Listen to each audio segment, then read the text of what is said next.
What's going on, guys, and welcome back to another episode of Career Mode. This is episode number 184, and we start today's episode off by seeing that Debussy has sprained his ankle and will be out for 3 weeks. Now, that happened in the last game against Hoffenheim, which of course we lost on the Thursday night by 2-0 in the Europa League round of 32 first leg. And I don't remember showing the injury because I don't remember seeing it happen, but it did happen. It was probably one of those off-the-ball injuries which you don't really notice. But yeah, Debussy sprained his ankle. He'll be out for 3 weeks, which is a bit of a shame because even though Callum Chambers is sort of being bled into the first 11, despite the fact that Debussy is higher overall, Debussy is still 81 overall and still a solid right back. So it's a bit of a shame he'll be out for 3 weeks, but what can you do? Still, we get take on QPR for the first game of today's episode here, as we travel to Loftus Road for this FA Cup clash. Now, coming into this game, I would decide to make 11 changes from the side that played on Thursday night, and the reason being is quite simple. I was just unbelievably disappointed with the way, well, I play controlling the players, and most of the players felt when I was controlling them. It was a really poor game. Of course, it was our first loss as Arsenal manager, so coming into this game, I thought, well, this is a chance for players like Vargas, Dzeko, Ferry to show us that they have a future in this Arsenal team. And well, 3 minutes in, pretty much directly from kickoff, what a way for one of those players who I once said, you know, had less movement than a hibernating tortoise, to show us that he does have a future here despite his age. Edin Dzeko, 34 years old, the Bosnian, with a fantastic goal, and that is a fantastic way to start this game, because after what happened on Thursday night, losing for the first game, you know, playing really poor, I was unbelievably frustrated. But that was just a wonderful goal by Dzeko just 4 minutes into this game, and the Bosnian does make it 1-0 to Arsenal. So Dzeko, you know, I don't really feel like I get on with him very well in the games I've played with the guy, but he has scored a couple of goals. That is his second goal he scored for us when I've been controlling him. And, you know, despite being 34 years old, you know, he's 84 overall. He's got some decent stats. Maybe, just maybe, he still does have a future here and could play out his remaining years in an Arsenal shirt. We'll have to wait and see.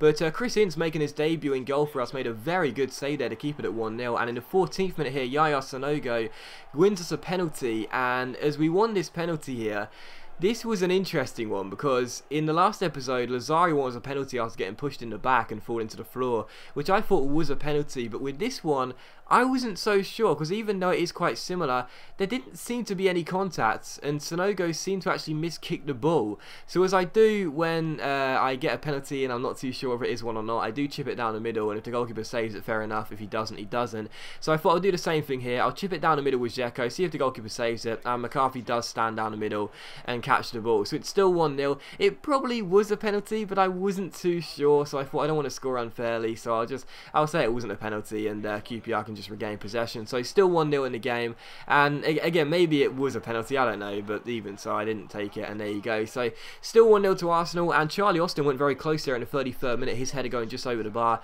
and behind for a goal kick. And in the 37th minute here, Charlie Austin's on the ball for us and turns Ferry, gives it to Leroy Fer. Fer turns his man and eventually shoots, and Chris Ince making his debut for the club with another great save. So he was having a fantastic half for us already, Chris Ince, and you know, of course, we signed him from West Ham and gave West Ham John Ruddy, and Ince, this is his first game for the club, looking pretty strong. And I don't mind the fact we've sold Ruddy and given up a player who was better in terms of overall, because Ince looks like he has a great future already. But in the 45th minute, Edin Dzeko went close to making it 2-0, his shot being well saved by McCarthy and QPR getting the ball away. And in the 48th minute, again, QPR come forward here with Andrade down this right-hand side, taking on Sonny Mario Williams, crossing the ball in, picking out Charlie Austin with a free volley, and that is a really bad miss by a QPR striker. So still QPR 0, Arsenal 1, and Austin really should have taken a chance there and equalised for QPR, but it was still 1-0, and to be honest, it was a really slow, tense, cagey game despite so many chances for both sides, because whenever we did get chances, and there were quite a few of them, I just didn't really feel comfortable shooting, and neither did QPR really. It was still 1-0, and here you'll see with 8 minutes to go, we would actually seal the game. Yaya Sanogo getting on the end of a Joel Campbell corner and making it 2-0. So it's 2-0 to Arsenal, and the game is going to be ours. We are going to go through to the quarterfinals of the FA Cup, and again, it was a frustrating game because both sides did have a lot of chances, but you know, neither side seemed to be in control of their shots, if you know what I mean. They were sort of half-hearted efforts, and when they were on target. Both goalkeepers seem to be doing the job really, but it was 2-0 to Arsenal. We were going to claim the win and go through to the next round, and Matt Phillips almost grabbed a consolation goal for QPR in stoppage time with the last kick of the game, but it did go wide, and it was how the game would finish. So QPR 0, Arsenal 2 the final score. We are through to the FA Cup quarter-final, and I would like to win a trophy in our first season with Arsenal, in the half season we have here. If it is the FA Cup, if it is the Europa League, I'll be pleased. It's probably not going to be the Premier League, but even so, our main aim, what we can't be distracted from, is qualifying for the Champions League. So yeah, it's nice to be going through, but we'll still probably be playing a backup side in the quarterfinals, regardless of who we face. Still, we take on Hoffenheim for the second and final game of today's episode. Here as the Germans come and take us on at the Emirates, as our first team would be back on the pitch for this game here at home. And of course, after losing away in Germany by 2-0, there was no room for excuses coming into this game. We quite frankly had to win, and we had to put in a much better showing, because in the game against Hoffenheim, you know, it wasn't an undeserved victory where we lost by a dodgy penalty or anything. We were just terrible, and I was terrible. So coming into this game, there were just no excuses whatsoever. We had to go out there, we had to get the job done, we had to get the win and go through to the next round of the Europa League. Because don't forget, the winners of the Europa League by this stage in the series, the winners of the Europa League should technically qualify for the Champions League next year. Now I don't know whether EA have that feature in the game or not, but it should happen technically. So you never know. This could be a great chance for us to go on and win this competition and qualify for the Champions League next year as well via winning it. So coming into this game, it was really important we got the job done, and we made a very fast start as well, putting the ball in the back of the net just 14 minutes in. However, unfortunately for us, it was ruled out for offside. Lazari's shot was well saved by the goalkeeper. Danny Welbeck put the ball in, but as you can see, the linesman did make the right decision and called him offside. So still 0-0 in this game, but the perfect start really, showing Hoffenheim we were going to be attacking from the off and doing everything we could to get ourselves the early goal, which we so sorely needed. And from the free kick, we win the ball back, and Alexis Sanchez plays it over the top towards Lazari. Lazari takes it around his man and finesses the ball into the bottom corner, and I'm really liking the look of this guy early on. He looks like a fantastic player for the future, and of course he does have the potential to be special. So Rodrigo Lazari does make it Arsenal 1, Hoffenheim 0. Wonderful first touch to set himself up, then a fake shot and a great finish as well on that left boot of his. So Arsenal 1, Hoffenheim 0, and it's the perfect start to this game. Of course we had to score 2, not just 1, but that's exactly the way we needed to start very quickly on. And 5 minutes later, another great chance. Mesut Ozil crosses in this corner towards Lazari. His header is brilliantly saved by the goalkeeper though, and turned behind for another corner. So Lazari looking in the mood early on here. The goalkeeper making a great save, but from the resulting corner, Ozil crosses the ball in.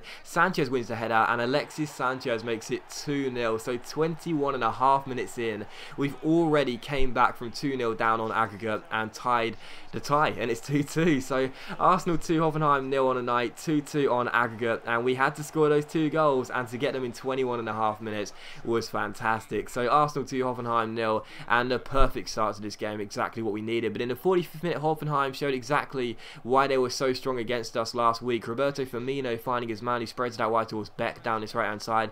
He picks out Kevin Volland. Volland plays it back towards Beck, and the right back spreads it inside towards Kevin Volland. He crosses the ball to the far post, and Salah ends up hitting the bar with a free header. And you know, what a chance that was for Hoffenheim. They should have scored it, and thankfully for us, they messed up. So still 2-0 in this game, and just past the hour mark, it was still 2-0. I was struggling to get back into the game, and every time I started going forward here, Hoffenheim began to open us up. So I was worried to go even more attacking and go and try and find a winning goal on aggregate and just see it as 2-0 and maybe take the game into extra time, because Hoffenheim were pushing and putting us under pressure. And as Kevin Volland finds his man here, how about this for a finish? It's a superb strike past Szczesny at his near post, and it's Arsenal 2, Hoffenheim 1. And maybe you could be a little bit critical of the Polish goalkeeper, as he is beaten at his near post, but the strike was past him in a flash. A really powerful effort into the back of the net, and it's Arsenal 2, Hoffenheim 1. And what that means is that because Hoffenheim had the away goal, we now had to score another 2 goals on the night. So it's 2-1.